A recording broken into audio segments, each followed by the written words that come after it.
দুর্ঘটনায় গুরুতর আহত হওয়া সুরেশ কুমারকে মৃত ঘোষণার পর চিকিৎসকরা ময়না তদন্তের জন্য মর্গের ফ্রিজে রেখেছিলেন। সেখানে সারা রাত প্রায় 7 ঘন্টা থাকার পর দিন হঠাৎই নড়ে ওঠে মৃত ঘোষণা করা ওই ব্যক্তি। অবিশ্বাস্য এই ঘটনাটি ঘটেছে ভারতের উত্তরপ্রদেশের মোরাদাবাদে। মর্গের ফ্রিজে 7 ঘন্টা থাকার পর বেঁচে ফেরা সুরেশ ছড়িয়েছে চাঞ্চল্য। জানা গেছে গত বৃহস্পতিবার বিদ্যুৎ মিস্ত্রি সুরেশ বাইক দুর্ঘটনায় গুরুতর আহত হন। তাকে জেলা হাসপাতালে নিয়ে যাওয়া হলে কর্তব্যরত চিকিৎসকরা মৃত বলে ঘোষণা করেন। ময়নাতদন্তের জন্য সুরেশের দেহ মর্গের ফ্রিজে রাখা হয়। সুরেশের পরিবারকে ডেকে দেহ শনাক্ত করিয়ে ময়নাতদন্তের জন্য অনুমতিও নেওয়া হয়। ততক্ষণে বেশ কয়েক ঘন্টা কেটে গিয়েছে।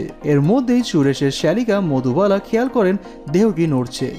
পরিবারের অন্য সদস্যরাও বিষয়টি খেয়াল করেন। সঙ্গে সঙ্গে তারা চিকিৎসককে দেহটি ভালোভাবে পরীক্ষা করার অনুরোধ করেন। চিকিৎসকরা পরীক্ষা করে দেখার পর আবার হাসপাতালে সুরেশকে চিকিৎসার জন্য ভর্তি করানো হয়।